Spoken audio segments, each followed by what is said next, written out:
From San Diego, California, this is a One Extraordinary Marriage show, where being busy is overdone, romancing is fun, and scheduling sex has taken the guesswork out of wondering when you're going to get some. I'm Tony DeLorenzo, your co-host, along with my beautiful wife, Elisa. From coast to coast and around the world, thank you for joining us. It's time to talk sex, love, and commitment. Give us a call or text us on the HUG hotline at 858-876-5663 or send us an email to hugs@oneextraordinarymarriage.com. This is part 5 in our series, Our Marriage Vows. In today's episode, we're wrapping up with the final line in your vows, as long as life shall last, the commitment part. And Vince Lombardi had this to say about commitment. He said, most people fail not because of a lack of desire, but because of a lack of commitment. Mm-hmm. We're going to be talking about that quite extensively in today's show. But first, we start each and every One Extraordinary Marriage show with a hug. And a hug is an opportunity for you to hear from someone else in the one family whose marriage is experiencing transformation. And this week's hug is sponsored by KiwiCo, and we're going to be sharing more about how they deliver hands-on science and art projects for all ages a little bit later in the show. This hug came in from an email that we received and said, my wife and I have always been close and had a strong partner relationship, but our sex life was not something that either of us were able to find happiness. I found your podcast about a year ago and began listening deliberately and often. I introduced my wife a month or so after I began listening and immediately began the intimacy lifestyle. Wow. The change in each of us is astounding. Wow. We talk openly about our sex and our communication has deepened to a level that I wasn't sure was possible. We've grown in our other intimacy areas as well. When nothing is taboo to talk about in your marriage, even the difficult topics seem to go better. Yes. Thank you for your ministry and for sharing your gift with the one family. P.S. We started the coffee breaks and the 19 questions were a blessing. We've revisited them twice now, and I'm thinking about asking my wife to do it quarterly. We have found that as we learn more, those answers have changed and grown. That's so amazing. Intimacy lifestyle, man. I'm telling you, it is the game changer, in my opinion, for what we do in marriage, because it drives everything, all intimacies together. And by doing it, my goodness, you do learn about yourself, in a sexual standpoint, but you also learn about the romancing, the initiating, the emotional intimacy. You learn about, hey, how are we dealing with our financial intimacy, our spiritual intimacy, all of it comes together because you're on a path together and walking out something that this couple has done. I don't know when we got this email, but they started it, and the impact it's had on their marriage is going to continue to happen. Awesome, awesome, awesome. Love it. Well, and as Tony said, this is part 5 in our series. And I just want to quickly recap the first 4 parts, just so we've got it all together as we're bringing this series to a close. But part 1 was I take you, right? I, Elisa, take you, Tony. Part 2 was to have and to hold. We were talking about the physical and sexual intimacy. Part 3 for richer, for poorer. Part 4 for better or for worse. And part 5 here is as long as life shall last, or, some of you may have until death do us part in your wedding vows, or, as long as we both shall live. There's typically some variation. What was ours again? As long as life shall last. As long as life shall last. Yeah. That's what I thought it was. Yeah. That was us. And however you see it or say it, really, we go into marriage with this expectation that it's a lifetime commitment. And in the one family, 99% of you said that, yes, when I said my vows, it was a lifetime commitment. And just as a caveat here, and I know we mentioned it in the show for better or for worse, but if you're in an abusive situation, you need to get help, right? We're not saying that you have to stay in and you have to be abused. That was never what marriage was intended to be for you. So I just want to put that caveat at the start of the show because it's important that you all hear that if that's the situation that you're in. Or somebody who else is in it. So be an advocate and help them through that time, because they may need some community, somebody around them to say, hey, this isn't healthy. And as we're talking about this, that commitment part at the end of the vows, and theoretically it means that there's only one way out. Right? Death. It means that even like last week when we were talking about for better or for worse, there are a lot of things that happen over the course of the life of a marriage. Oh, yeah. There's broken trust. There are life situations that happen. There are a lot of things that can make it easy for you to, throw up your hands and be like, I'm out of here. And then on the other side of it, there are amazing vacations. There's amazing sexual encounters with your spouse. There's amazing romantic date nights and dinners, amazing places that you just go and see, times on the couch cuddling. So for better or for worse, there's both sides of it. And so when we take a look at this last line, as long as life shall last, we were never at any point in time in your life where you promised that everything was going to go well. And so we get into this place where we're making this commitment before God, friends, family, on a beach, in the courthouse, wherever you said your vows, that we weren't going to make this be a disposable relationship. That when we stood up and said, I take you as long as life shall last, that means I take you in spite of the circumstances that we're going to face. I take you not knowing, can we all be real clear here, that not a single one of us knew on our wedding day what life was going to throw at us over the next, 6 months, 12. And we've got friends who, within their first year of marriage faced an intensely difficult cancer situation. In their first, they were married months, you guys. The last 6 months of their first year of marriage was spent battling a very aggressive cancer. Praise God, he's cancer free. But they didn't sign up for that on their wedding day. Some of you have had crazy financial struggles that you did not sign up for, right? And so if we look at this going, well, as long as marriage is making me happy, I'll stay in it. Or, it's all about, I don't want to have to work hard at this thing called marriage, or I deserve something better. We're totally negating the fact that this line about commitment is in our marriage. We're negating the fact that there is a reason that we say these words. And marriage was never supposed to be this temporary commitment until something better came along, or until someone else you thought could fulfill your happiness. It's supposed to be a lifetime commitment. We're supposed to be making this decision that I'm going to power through with you. I'm going to find ways to overcome with you. Not just tossing you to the side when, it's inconvenient, right? This isn't working for me. Because when we make that commitment, guess what? You made a commitment to get involved in the process. Yeah. Right? When we're like, you know what? No, this is disposable. When you're not honoring those vows, it's kind of like, well, you know what? I'm just gonna forsake it. And this idea that marriage is going to be a lifetime commitment is actually rather countercultural. Right? According to different research, the average American marriage lasts, somewhere between 7 and 8 years. Right? I just want to know, we actually asked you how long y'all have been married. We got hundreds of responses. I don't know that we've ever had a question that has gotten so many responses. And, if you look at the length of time, we have people in the one family who have been married, days. And some of you are, engaged and you haven't even gotten to that part. And then we've got couples that have been married into their 30s, 40s, and 50s. And right now, the average length of time for all of you that you've been married is a little over 9 years. It's pretty close to 10 years. And it's so amazing because I look at this, I'm like, y'all are pushing through. Oh yeah, they're beating the statistics. You're beating the statistics. And so give yourself a pat on the back, because I know what it's like to look at that line and go, I don't think that's going to apply to us. I know what it's like to sit down across from Tony and to say, you know what? I know I told you as long as life shall last, but this just got really hard and I feel really disconnected. And I've been looking up divorce attorneys. That happened at year 4, the first time. I remember it. That was a gut punch. So if you're there, have had that happen to you, believe me that things can change. Things can change if you're willing to be intentional and take action, and your spouse is as well. And together you can have the extraordinary. But here's the thing. You got to start making some change quick. Like you can't sit on your laurels and just be like, maybe something this or that. I do believe for Elisa and I, even at that point, there was some quick action that was taken. We did get to year 11 again though, and not having a clue again because we didn't continue on. Well, because at year 8, was that year 8? Yes. That's when our son Andrew died. And that's when I was just like, you know what, this would be so much easier. Like this whole doing life with another human being that, I feel so disconnected from. I'm like, yeah, it's probably easier if I just don't stay here.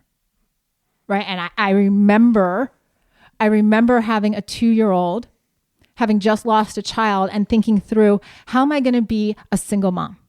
How's this all going to work out? How am I going to like still be the mom at home and go out and work? And how are we going to do this? And how am I going to tell Tony, you know what? This is just too hard for me. And I'm blessed to be married to a man who is incredibly stubborn. And I would like to say that he's also blessed to be married to a woman who's incredibly stubborn, because it was that stubbornness. It was the fact that we've got role models in our life who have been married decades. Both of our parents got married within 2 months of each other in 1972, who modeled what it looks like to make that commitment as long as life shall last. But I will tell you, divorce has crossed the lips of Tony and Elisa. Oh, yes. And I look back on those times and I just remember how dark it felt and how I didn't actually understand the power of this commitment. Yeah, that's, I think, the biggest thing for both of us, because you say them and then you move on.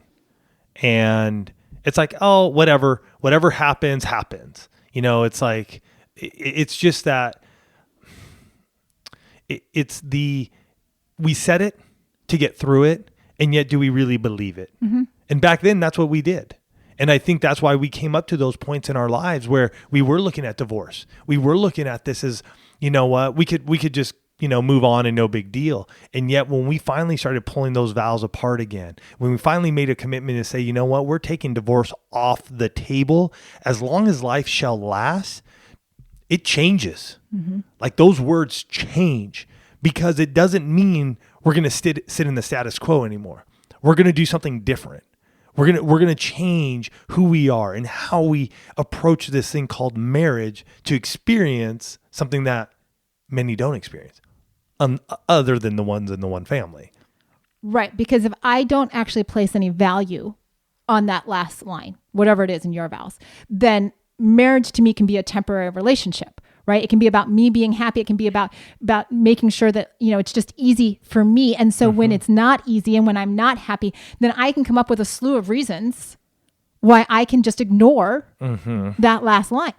And there have been many seasons in our marriage where there hasn't been happiness happening on either side or one side. But if I choose to look at marriage with the understanding that it's a lifetime commitment, that divorce is not an option, that I'm going to make those choices, then all of a sudden I have a commitment to Tony beyond those words, but I have this need, this desire within inside of me to start doing those things that are going to promote the longevity of my marriage. Because you're going all the way back to part one when we said, I take you. Mm-hmm. Right? If you just take the first part and the last part, I take you as long as life shall last. I'm involved in the process as long as we are both breathing. I have a responsibility to be actively engaged in this. I have a responsibility. I've made a commitment to you that I need to do what it takes. I don't need to look at you and say, you know what, as long as life shall last, you need to make this all work. Mm-hmm. I full transparency, I've probably said something along those lines to Tony over the 22, almost 23 years we've been married. Like, why aren't you doing something? And it was so interesting. I was having a coaching call the other day with a husband who early on, as we were working together, he'd be like, well, I can't understand why my wife's not doing this. And I want her to do this. And she's not putting in enough effort and da-da-da-da. And it was all about his wife. And we're having this coaching call and he starts talking through some stuff and I'm just letting him talk.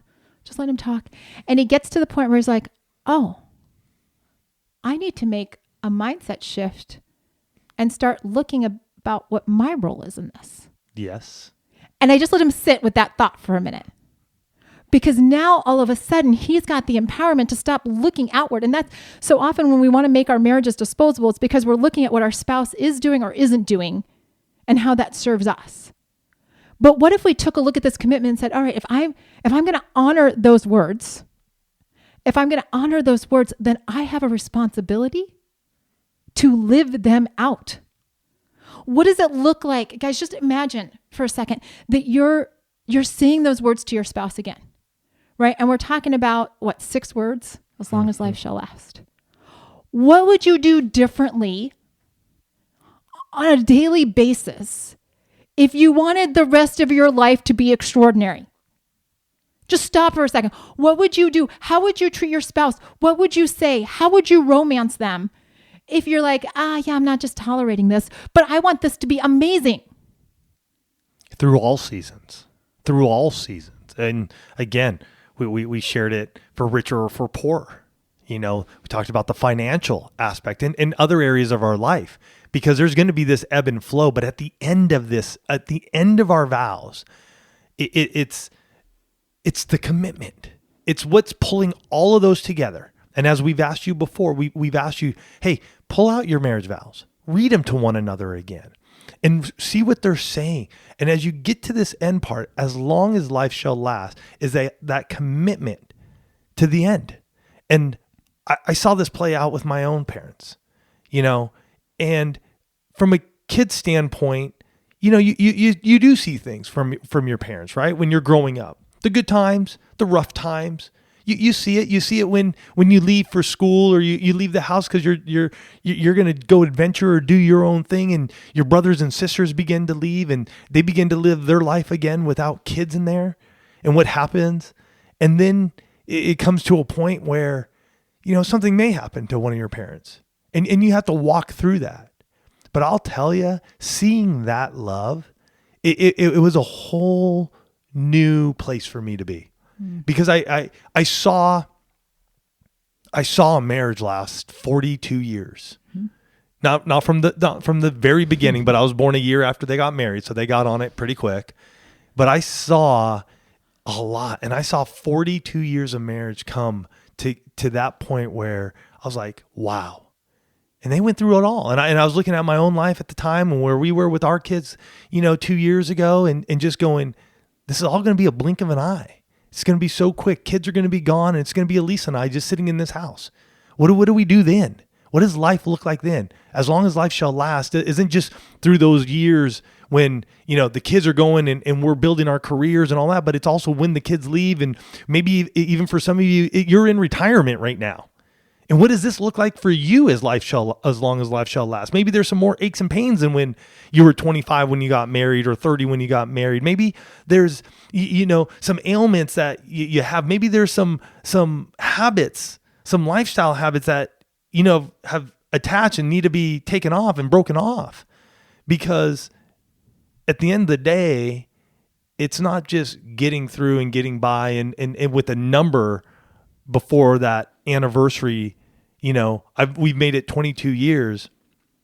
We don't say that to be like, it's look at that big number. I don't care. You could be married 50 years and have a horrible marriage. Mm-hmm. I'd rather have a marriage that's been going on for 50 years and knowing that we've been pushing and pressing into it so we can have the best. So just when you see those words and you read them again, what does that really mean in all seasons? And that's part of what we need to talk about in regard to this show, right? What does this phrase mean? And I'm hoping that over, the last 4 weeks that you guys have pulled out your vows, because maybe you don't remember exactly what that last line is. Maybe you need to look it up and say, okay, you know what is that last line? And this line specifically, how is this going to be a foundation from our marriage from this day forward? Right? Which is a line that we didn't actually talk about, but it really pertains to what we're talking about here, that every day you have the ability to live your marriage from this day forward. And as we talk through those strategies, before we do that, we want to thank this week's sponsor, KiwiCo. We all love a good subscription box, right? From food boxes to wellness boxes, they're all the rage. But what about a subscription box for your kids that's fun, educational, and helps them develop creative confidence to change the world? KiwiCo creates super cool, hands-on projects for kids to make learning about STEAM fun. STEAM, that's science, technology, engineering, art, and math. Designed by experts and tested by kids, each month the kid in your life receives a new, fun, and engaging project with all the supplies they need to challenge themselves creatively. With boxes for kids age 0 to 16 plus, we're so excited to see what's going to be coming in the boxes for our kids. And even if you don't have kids, this is a great way to spark creativity in the kids that you know. Maybe your nieces, your nephews, or even your friends' kids. KiwiCo is a convenient, affordable way to encourage your children to be anything they want to be. For our listeners, go to kiwico.com/one to get your first month free. Every day counts when it comes to making a difference, so don't miss out on this amazing opportunity. Again, Go to kiwico.com/one and get your first month free. That's kiwico.com/one. So to start off, it doesn't matter if you've been married for a couple of days or a couple of years or a whole bunch of decades. You can embrace this idea of as long as life shall last and start to see the transformation in your marriage right now. What are the commitments that you need to make to your spouse when it comes to how you spend your time? Maybe changing the quality of the marriage for the next 10, 15, 20, 30, 50 years starts with you being intentional about the 24 hours that you have right now. Yeah, that's good. Do you need to look at how you're dating your spouse? And I'm not just talking about date nights, but I'm talking about like how do you romance them? Mm-hmm. What are the two of you talking about? I can't tell you how many people are like, yeah, we like don't even we don't have conversations. Hey, and we have something for you if you need it. We have a great book called Connect Like You Did When You First Met, 101 Proven Question for Couples. It's quick, it's easy. Questions from, those romance to date nights to sexual intimacy to finance. All it's about is changing the language that you're using and the conversations you're having when you do go out on a date. Stop talking about the job and the kids and the laundry. Hey, been there, done that. Instead, pick up the book and start asking each other some questions over date night. Just bring it in with you or take a couple of pictures of them, have them on your phone if that's what you got with you, and go do it. You can check that out at connectlikeyouDid.com. You also need to be intentional about the intimacy in your marriage. And I'm not just talking about sex. Having an incredible life that you want to be a part of the relationship for as long as life shall last really deals with touch and with intimacy and with all of the different, physical intimacy, sexual intimacy, emotional, recreational. It's not just looking at one area and say, well, I'm just going to focus all my energies on this. Because having that extraordinary marriage that goes the distance is really about looking at the whole marriage. And it comes to this place of saying, what do I need to do to convey to my spouse that they're a priority? How do I tell them that this relationship, that it was so important that we said, I do, that there was a day when the two of us were the most important people in the universe? What do I need to do right now to let you know that I'm going to go the distance with you? That I'm in this for the long haul, not just to survive. It's kind of like what Tony was saying a few minutes ago about, the length of time that people have been married. There's no badge of honor being married 50 years if it's been 50 miserable years. I mean, okay, so you've tolerated each other for 50 years. I don't know if that's what we want to do though here. That's what I'm saying. That's why I said there's no badge of honor there. Yeah, exactly. Right? Because 5 amazing years versus 50 miserable ones, I'm going with the 5. The one family, guys, it's a family that says, you know what, we're going to pour the extraordinary into our marriage. We're going to be intentional about our time and our communication and our sex life and the people that we surround ourselves with and what the words that we speak about our marriage. And we're going to invest. I love this. I asked the question, what are y'all doing to make to go the distance? What are you doing to make your marriage thrive? And people are talking about investing in one another with marriage books and conferences and podcasts. And obviously y'all are listening to this show, so I'm super excited about that. But it's also about giving each other an attitude of grace, of loving one another, of learning who your spouse is, no matter how long you've been married, of serving one another. It's the physical, it's the cuddling, the kissing, the having fun, and the laughing. Right. It doesn't stop. Like all of those things, when I looked at those words about what people were saying, that they do to make their marriage thrive, it was all things that I saw and that I've heard and that we've witnessed ourselves and experienced ourselves in the courtship phase. Yes. And what hit me as I read through hundreds of responses about what y'all are doing to keep your marriages going and being exceptional and extraordinary is that they were all skills that you started the relationship with. And we've got to be those people that say that those skills don't get put up high on a shelf or tucked in a box in the garage that we're like, okay, well, that was great, but I don't need that anymore. You definitely do need to do, and I know y'all have heard this phrase that says, do what you did to get your spouse and you'll be able to keep him or her. some variation on Some that. variation of that. It's you got to pull the tools out of the tool shed if you're going to use them. If you want a beautiful garden, you got to use what you have, and what you have in that tool shed or in your toolbox, you got to start pulling that back out. And it may mean there was a marriage book or two that was just radical for you guys 10 years ago. And maybe it's gone dusty. Maybe it's time to pull it out. Maybe there was a devotional that you guys did that really touched you and really moved you closer to God and closer to your spouse. Pull it back out. Maybe there was a conference or a getaway that you went to in the past. Maybe you haven't gone to any in a while, and it's time to get a little refresher. And I want to share that our next one conference is coming to Kenosha, Wisconsin in September 2019. Go to oneliveevents.com. For those of you in the Midwest and all around the country and Canada, wherever you may be, come join us. Go to oneliveevents.com. Podcast, you're listening to them. Here's the one thing I will say about podcasts.